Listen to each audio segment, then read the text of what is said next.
Usually when we talk about a physical limit, there's this expectation of like a hard stop, Yeah. like a brick wall. Right, yeah, like it's completely binary. Exactly. You run a car until the gas tank is empty, the engine sputters, and it just stops.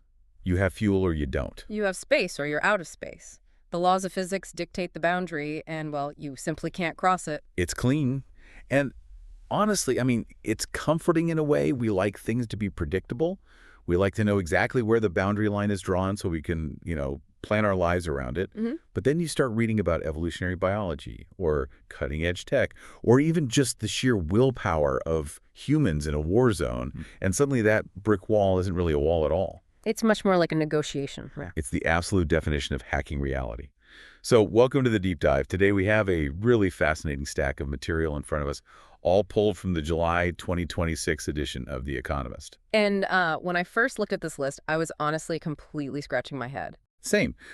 We're going to look at the microscopic architecture of microchips, frontline reporting from Ukraine, a 1,000-year-old tapestry, Wimbledon statistics, and of all things, the obituary of a Lebanese sea turtle conservationist. It sounds like the most chaotic dinner party guest list ever assembled. Right.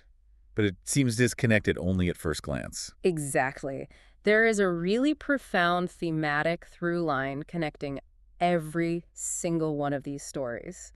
The mission of this deep dive today is to explore what happens when living things and human systems are pushed to their absolute limits.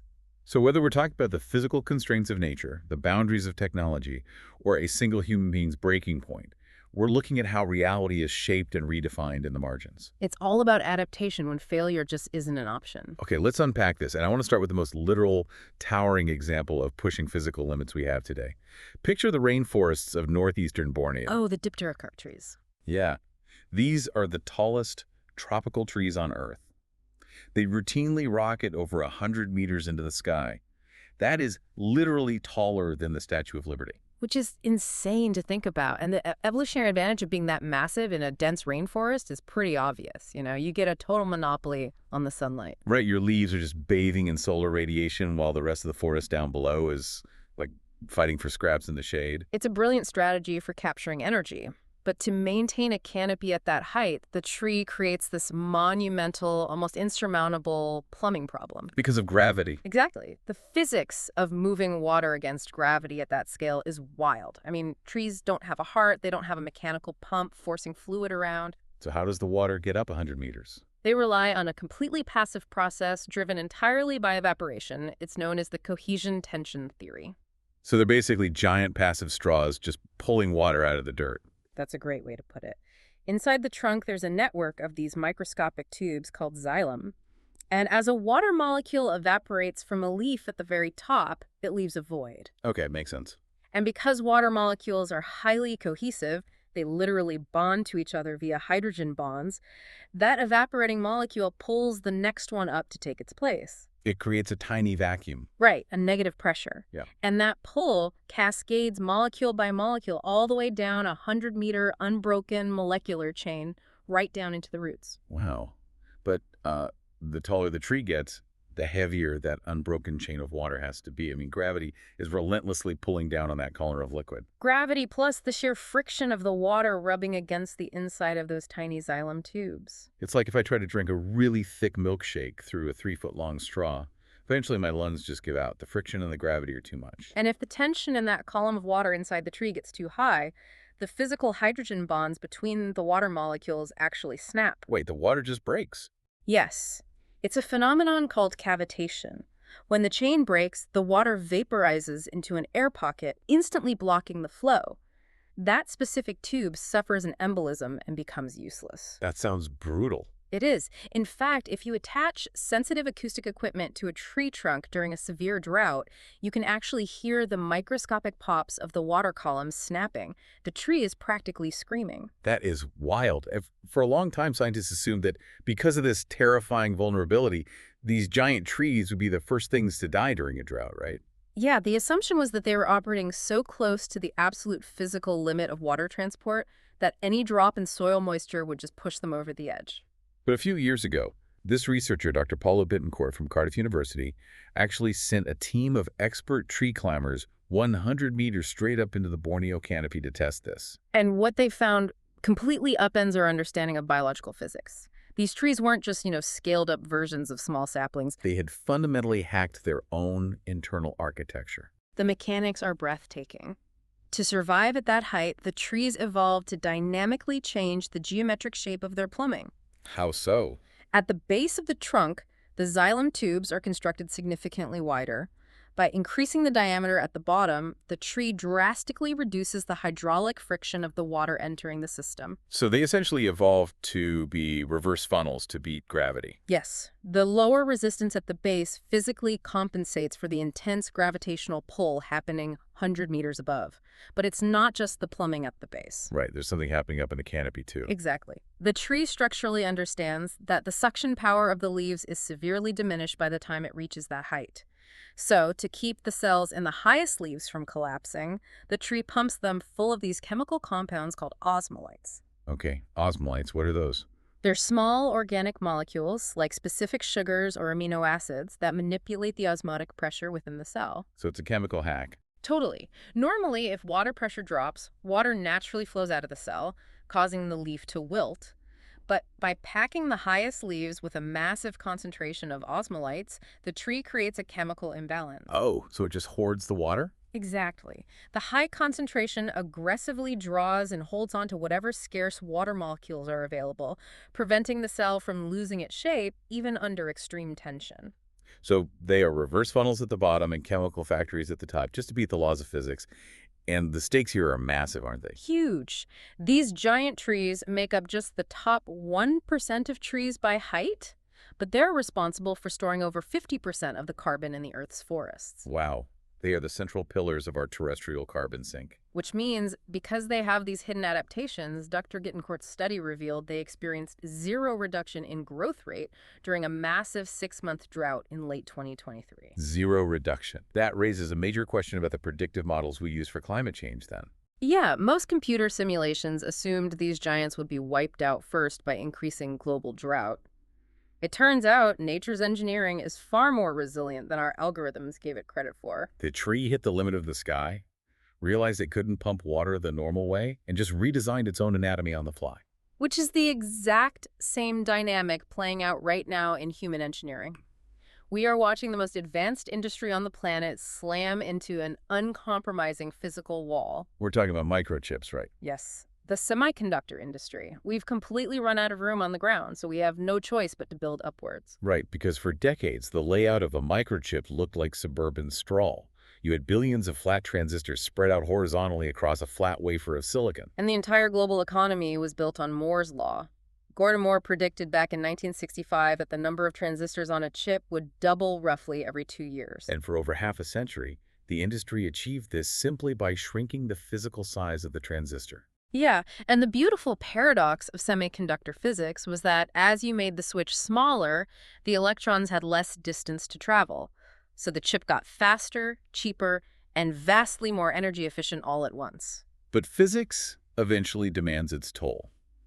We have shrunk these transistors down to the 3 nanometer scale. To give you some context, a single silicon atom is about 0.2 nanometers wide. Wait, so the physical gates blocking the flow of electricity on modern chips are literally just a handful of atoms across? Barely a handful. And when you get that small, classical physics breaks down entirely and quantum mechanics takes over. Oh, that's when things get weird. Very weird. You encounter quantum tunneling. According to the Heisenberg uncertainty principle, at that microscopic scale, you cannot definitively pinpoint the exact location of an electron. Right, it just exists in a state of probability. Exactly. So even when a transistor is supposed to be switched completely off, the physical barrier is so ridiculously thin that the electron simply appears on the other side anyway. It just teleports through the wall. Basically, yes. And this quantum leakage generates a tremendous amount of wasted heat and consumes excess power. We reached a point where shrinking them further stopped making economic sense. The numbers on that are crazy. The data shows that squeezing 1 billion transistors onto TSMC's state-of-the-art N3 process actually cost 40% more than the previous, slightly larger generation. The economics completely fractured. So just like a crowded city like Manhattan that runs out of cheap land, the chip industry is undergoing a massive architectural shift to 3D. If you can't build outward and you can't build smaller, You build up into the sky. Enter the CFET. The complementary field effect transistor. In a standard 2D logic gate, you have two types of transistors placed side by side with a microscopic gap between them to prevent interference. But a CFE changes that. Yeah, it eliminates that horizontal gap by literally stacking one transistor directly on top of the other, separated by an unimaginably thin insulating layer. So it's a microscopic two-story skyscraper. Exactly. IBM estimates this 3D stacking can cut the required surface area in half while boosting performance by 50% or improving energy efficiency by 70%. But the manufacturing process to build these tiny skyscrapers sounds like an absolute nightmare. I was reading how IBM uses this method called sequential manufacturing. A sandwich method, yeah. Literally like making a sandwich. They build the bottom floor transistors on one silicon wafer. Then they take an entirely separate wafer, build the top floor transistors, flip it upside down, and molecularly bond it onto the first one. Which is wild. Contrast that with companies like Intel and TSMC who are trying to use monolithic manufacturing. Which means building it all at once. Right, building the entire two-story structure from the ground up on a single, unified piece of silicon. It's a nightmare for the fabrication machines because you're asking lasers to operate perfectly in 3 dimensions. But the IBM sandwich method requires extraordinary physical alignment, right? If the two wafers are misaligned by even a fraction of a nanometer when they're bonded, the vertical connections miss their targets. And the entire multi-million-dollar chip is just expensive garbage. Okay, wait, hold on. I have to challenge this whole 3D skyscraper concept for a second. Go for it. If quantum leakage and heat are already the biggest limiting factors melting our flat chips, how does stacking them solve anything? The thermal density problem. If you build a skyscraper, the volume of the chip, the part generating the heat, is increasing. But the surface area, the part touching the cooling fan, stays exactly the same. Aren't we just building tiny ovens? You've zeroed in on the exact existential threat keeping semiconductor engineers awake at night. The thermal density in a 3D chip is geometrically worse. So the heat just gets trapped in the middle floors. Exactly. For 40 years, the design software was built for two-dimensional thermal dynamics. Heat went up and dissipated. Now, the heat from the bottom transistor is radiating directly into the top transistor. That sounds like a recipe for a meltdown. It is. The entire industry is currently having to invent new thermal conductive materials and microscopic fluid cooling channels just to stop the CFTs from instantly incinerating themselves the moment they're turned on. Wow. But here's where it gets really interesting, I think. This monumental shift to 3D architecture isn't just being driven by physics, it's being accelerated by geopolitics. The Huawei situation. Yes. Look at Huawei in China. Since 2019, U.S. export controls have legally blocked China from buying extreme ultraviolet lithography machines. The EUV scanners made by the Dutch company ASML. Right, and those specific machines are the only tools on Earth capable of carving the absolute smallest 3-nanometer transistors. So Huawei is essentially trapped behind an artificial geopolitical limit. They literally cannot make their individual transistors any smaller. But AI and modern software demand faster processing. So if you can't increase the speed by shrinking the switch, what do you do? The only other physical variable you can manipulate is the time it takes for the electrical signal to travel between the billions of switches. Because even though electrical signals travel at a fraction of the speed of light, that microscopic distance across a flat chip creates a measurable lag, right? Exactly, known as RC delay. When you're executing billions of operations per second, distance matters. And Huawei's solution is this 3D hack they call logic folding. It's actually brilliant. Imagine 2 dots drawn on opposite sides of a piece of paper. The distance between them is the length of the paper. But if you fold the paper in half so the dots touch face to face, the distance instantly becomes 0. Huawei is taking a single sprawling chip architecture, physically splitting it across 2 separate silicon wafers and bonding them face to face. And they claim this drastically cuts the travel time of the electrons, improving energy efficiency by 40%. It mimics the performance of advanced chips despite using older sanctioned tools. It is a profound irony. The U.S. sanctions were explicitly designed to freeze China's tech progress by locking them out of the 2D shrinking race. But by applying that intense constraint, they inadvertently forced Huawei to aggressively pioneer the exact 3D spatial architecture that the whole industry knows is the future. They bypassed the atomic limit by fundamentally altering the geometry. If you can't beat the physical limit, you change the architecture. just like the dipterocarp tree widening its base. Exactly. But, what happens when the limit you're facing isn't physical architecture, but the way a system actually perceives reality? Oh, this is where it gets crazy. Yeah, sometimes you don't need to build a better microchip. You just have to exploit the blind spots and how that microchip interprets the world. Which brings us to a wildly different theater of adaptation: electronic warfare in Ukraine. Over the last few months, military analysts reviewing drone footage have noticed a bizarre, seemingly counterintuitive trend. Russian military transport lorries rolling up to the front lines, painted in vivid, high-contrast black and white stripes. They look exactly like zebras. Now, if you are a human soldier sitting in a trench looking through binoculars, a zebra-striped supply truck in a green mud field is the most conspicuous thing imaginable. It is atrocious camouflage. To the human eye, yes. But it isn't designed to fool biological retinas. It is specifically designed to blind artificial intelligence. What's fascinating here is the concept of AI brittleness.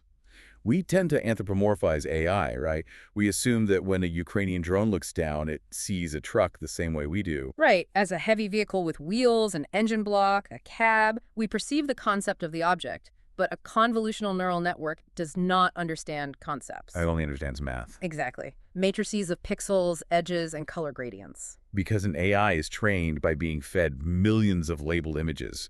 Engineers feed it pictures of standard green military trucks from 1,000 angles. And the algorithm mathematically learns the probability of what the edges of a truck look like. But, as Dr. Todd Humphreys from UT Austin points out, because a zebra-striped truck has never existed in the training data, the AI looks at it, and its math completely breaks. The high-contrast erratic stripes shatter the mathematical edge detection gradients the AI relies on to draw a bounding box around the shape. It is a modern revival of dazzle camouflage, like World War I. Yes. The Royal Navy painted their battleships in these chaotic, jagged geometric patterns.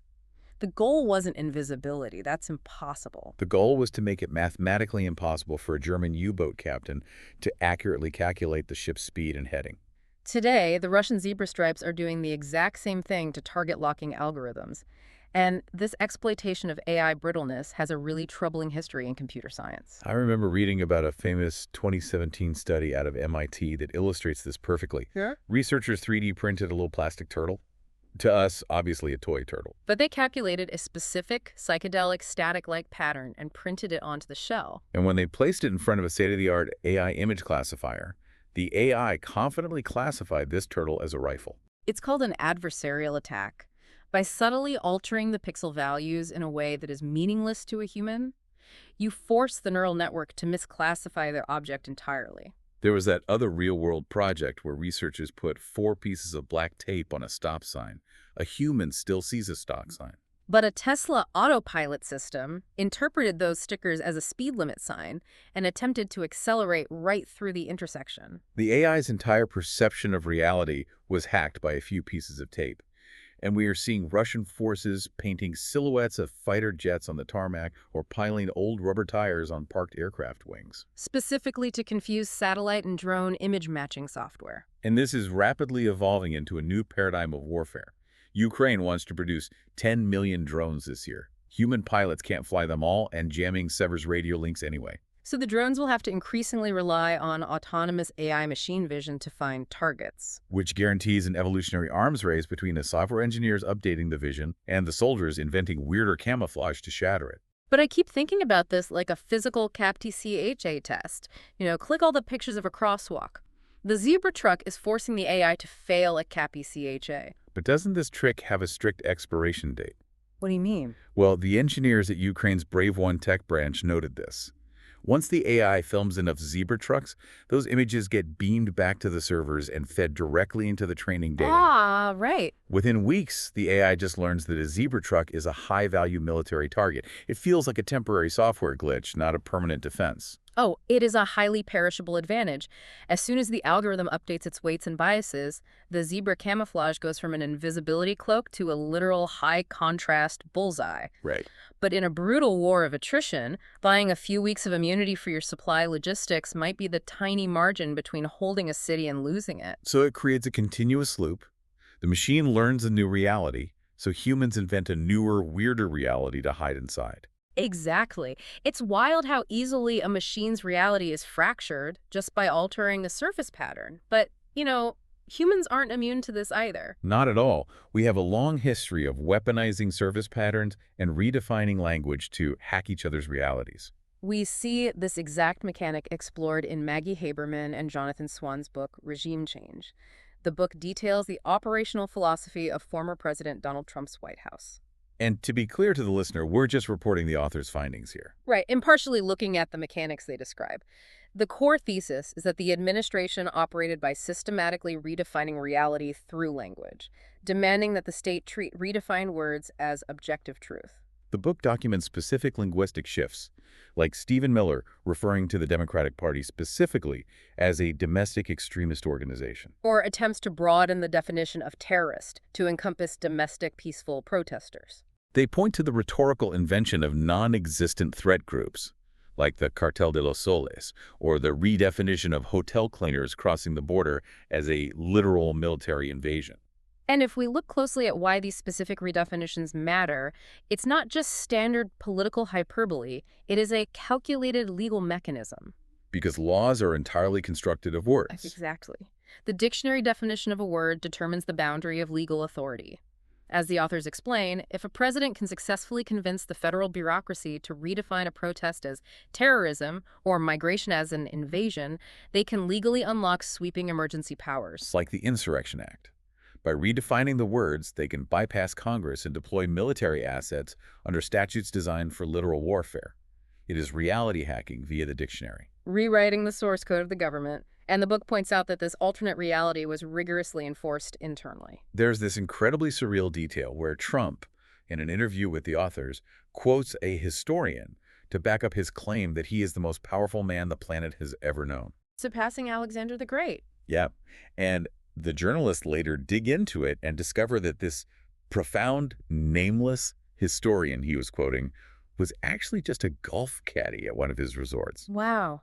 What's fascinating is how this manipulation of language and surface perception ties directly into human biology, which is explored in Faye Bound-Alberti's book, The Face. We have this hardwired cognitive vulnerability to equate physical surface patterns with deep moral reality. Bound-Alberti documents the history of physiognomy. She notes how Pythagoras supposedly selected his students based purely on their facial proportions. Because he assumed a symmetrical face indicated a brilliant moral mind. Right. And it went the other way, too. The ancient Romans and Persians used facial mutilation, cutting off noses or ears, as a standard criminal punishment. The logic being, if you are corrupt on the inside, the state will alter your physical surface so your outside matches your societal status. Which is exactly why, for 100 years of cinema, the Bond villain always has a prominent facial scar or deformity. We are biologically primed to let the surface define the reality. But I have to ask, hasn't politics always been about spin? From the Roman Senate to the modern press briefing, politicians always spin things. What makes this any different? The crucial distinction the authors of Regime Change are making lies in the outright rejection of verifiable empirical data, even behind closed doors. So not just spinning the facts, but replacing them. Exactly. Traditional spin acknowledges the objective facts internally. You know unemployment is bad, but you spin it as a temporary transition to the public. Right. The phenomenon in the book is an attempt to legally replace the empirical facts with the preferred narrative at the root level. It's a difference between saying the sky is an optimistic shade of blue and signing an executive order mandating the government treat the sky as green. Regardless of what the meteorologists say. And honestly, when you are completely surrounded by these synthetic realities, deep fakes, hallucinating algorithms, political spin, it does something to the human psyche. It creates a profound existential exhaustion. Which completely explains the bizarre economic trend happening right now in the global art market.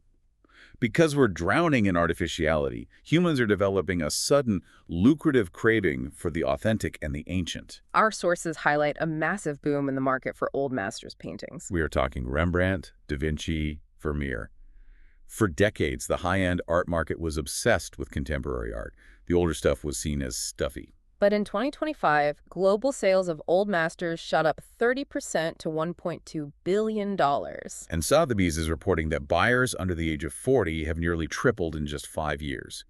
Young tech millionaires are aggressively buying 17th century Dutch still lifes. The CEO of Sotheby's attributes this to the AI effect. As our daily lives become more frictionless and digital, younger collectors are having a backlash against the modern. They want physical objects that feel intensely artisanal and undeniably human. When you look at an old master, you want to see the literal, physical, impasto brushstrokes made by a flawed human hand 400 years ago. You want the texture of reality. Plus, the economics are wild. A New York gallerist points out you could drop $10 million on a mediocre Picasso just for the brand name, or spend $250,000 on a museum-quality portrait from the 1600s. The value proposition is insane. But the dealers are also getting incredibly savvy about how they package these old paintings for the Instagram generation. Oh, the rebranding is hilarious. They're adapting their marketing to fit modern attention spans. Buyers want immediate emotional narrative now. The article mentions a dealer selling a painting by Guido Cagnacci. Which for centuries was just titled Virgin Reading. Right, but the dealer changed the title to possibly a portrait of Maddalena Fontana as the Virgin Reading. Specifically to highlight a juicy, unverified rumor that the model was the artist's secret, scandalous lover. It's like they're giving a 17th century religious painting a reality TV drama backstory just to sell it. They know the audience craves the messy human drama. Speaking of ancient art carrying immense narrative drama, we have to talk about the Bayeux Tapestry. This is the ultimate example of a physical object carrying immense political weight. It's a nearly 1,000-year-old, 70-meter-long embroidered linen cloth depicting the Norman conquest of England in 1066, one of the most priceless artifacts of European history. And the logistics to loan it from France to the British Museum sound like a heist movie. It's insured for $1 billion. They built a specially climate-regulated aluminum crate suspended inside a secondary metal cage protected by 12 independent steel shock absorbers. Because the French conservationists were terrified that the microscopic vibrations from the truck tires would cause the 1,000-year-old linen to just disintegrate into dust. The physical fragility is extreme, but the reason it's being moved at all is pure statecraft. French President Emmanuel Macron aggressively pushed for this loan. Right after the Brexit vote, during intense diplomatic friction between the UK and Europe. Macron recognized that while the tapestry is held in France, it holds a massive cultural significance in the British psyche. Every British schoolchild learns about the Battle of Hastings. It's their founding myth. Macron is using this fragile piece of fabric as a literal bridge to repair post-Brexit relations. It is thread diplomacy. I get the diplomatic intent, but is it just me, or is there a massive irony here? France is trying to offer an olive branch, and the literal object they send is a 70-meter comic strip of the French conquering the English. Isn't it a bit cheeky? Very. Here's a record of our victory, let's be friends. Well, medieval historians are quick to point out that William the Conqueror was Norman, not French. To the French academic establishment, he's a regional hero, not a national one. Fair enough, but still. But you're right about the historical flexing. Napoleon actually had the tapestry prominently displayed in the Louvre in 1803 to drum up anti-British sentiment when he was planning to invade England. The tapestry is essentially a blank canvas for political ambitions. And the fact that it has survived 1,000 years comes down to microscopic details. A single loose thread catching or a slight change in humidity in the 14th century could have destroyed it forever. And that incredibly fine margin between survival and destruction is a perfect pivot.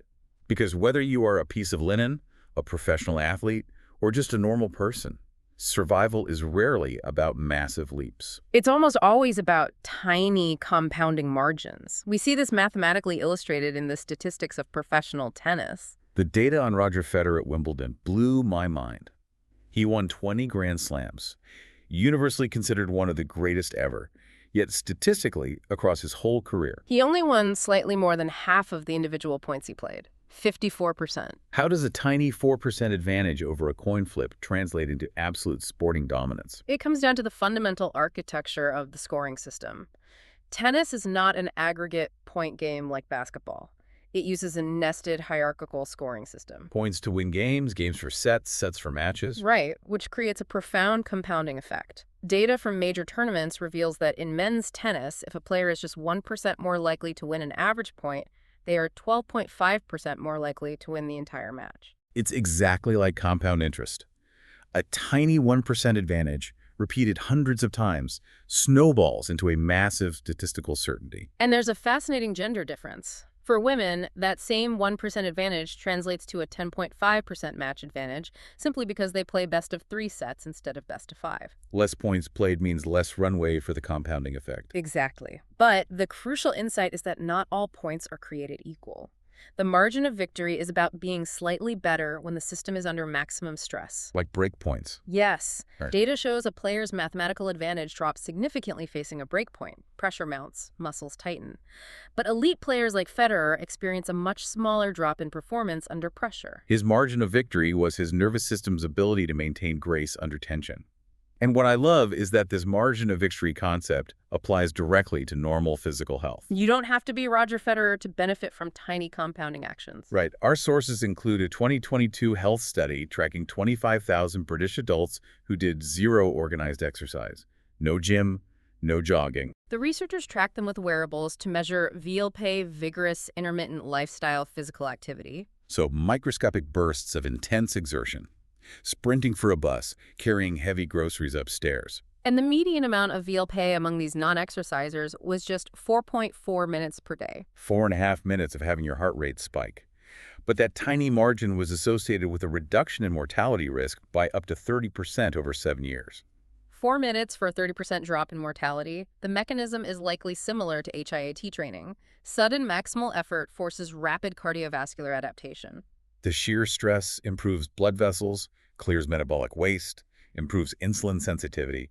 Cardiologists are calling them exercise snacks. Jumping jacks between Zoom meetings, the compounding interest is massive. But I do have to play devil's advocate. When I hear running for the bus makes you live longer, I think, are we sure the running causes the long life? Or is it just the healthy people are the only ones capable of sprinting? It's the classic reverse causality trap. But the researchers specifically designed their model to account for that. They stripped out data from anyone with pre-existing conditions or who died within 2 years. Oh, to make sure they weren't tracking terminally ill people. Exactly. They proved the intermittent exertion itself was actively driving the benefit. The resistance builds the resilience. The resistance builds resilience. That's a perfect phrase.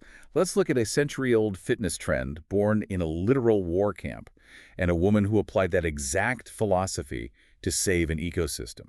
The global explosion of Pilates, fastest growing workout worldwide. But its origins are incredibly bleak. Joseph Pilates was a German national in England when WWI broke out. He was placed in a British internment camp, surrounded by sick prisoners of war. He develops the system he called contrology. He literally took the metal springs off the hospital beds and rigged them up to create crude resistance machines. So bedridden patients could maintain muscle mass. That desperate invention is the direct origin of the modern Pilates reformer machine. Born entirely out of confinement, the biomechanics rely on Hooke's law. The harder you pull a spring, the harder it pulls back. Holding the line against unyielding pressure, which perfectly mirrors the life of Mona Khalil. We have this deeply moving obituary for her. A 76-year-old Lebanese conservationist. The year's 1999. She returns to her family home on Mansouri Beach after fleeing the Civil War. She's walking on the beach, and an endangered green sea turtle starts kicking sand on her feet. The turtle swam across the Mediterranean to return to where she hatched 30 years prior. And Mona's life pivots. She turns her home into the Orange House B&B to fund a one-woman conservation project to protect these turtles. And the resistance she faced was constant. She wasn't just fighting natural predators. She fought local fishermen using dynamite off the coast. She fought corrupt developers trying to bulldoze the dunes for luxury resorts. And her beach was just 12 kilometers from the Israeli border.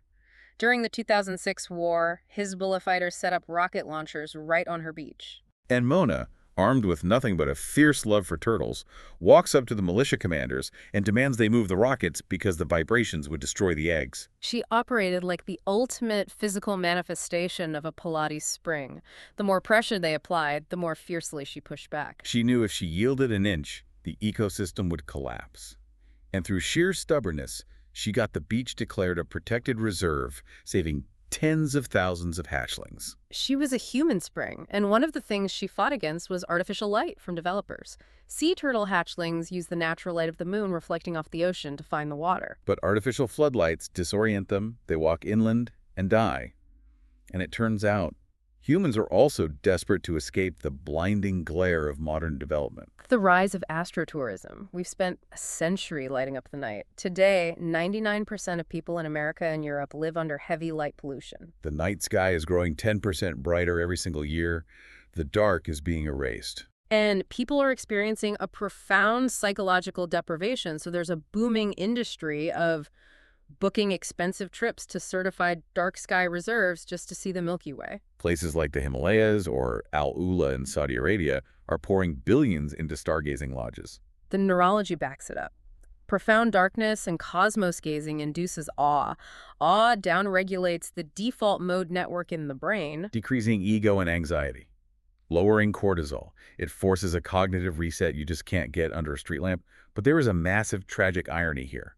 We aggressively lit up the world for development, and now we are creating a massive commercial tourism industry burning jet fuel to get there, just to remember what the natural universe looks like. It is the ultimate paradox of human adaptation. We engineer our environment to be frictionless, and then realize we have to expensively reintroduce the friction just to feel human. Wow. We have covered an immense amount of ground today. From the xylem tubes of giant trees mutating to fight gravity, to 3D microchips fighting quantum leakage. Zebra trucks hacking AI, politicians hacking the dictionary. The Bayeux Tapestry, Federer's 1% margins, Mona's unyielding resistance, and the desperation to see the stars. The overarching theme is undeniable. Life is a constant negotiation with the limits of our environment. Survival dictates adaptation. And to bring it directly back to you, the listener, how are you adapting to your limits? Are you pushing back against the friction or letting it overwhelm you? Are you utilizing your 4.4 minutes of vigorous activity today? Seriously, do some jumping jacks while your coffee brews. Build the resilience. And I want to leave you with a final thought. We spent this deep dive talking about pushing the limits of physics, biology, and light, but think about those AI drones failing to see a truck because of stripes. Or traveling thousands of miles just to see the stars. Right. As we build more layers of technology and convenience to make our lives perfect, are we actually just making ourselves totally blind to the simple realities that have been right in front of us for 1,000 years? Are we the AI staring at the zebra, completely unable to see what is right there? That is a haunting thought to end on. Thank you so much for joining us on this exploration of limits. Keep questioning the reality in front of you. Keep running for that bus, and we will see you on the next Deep Dive.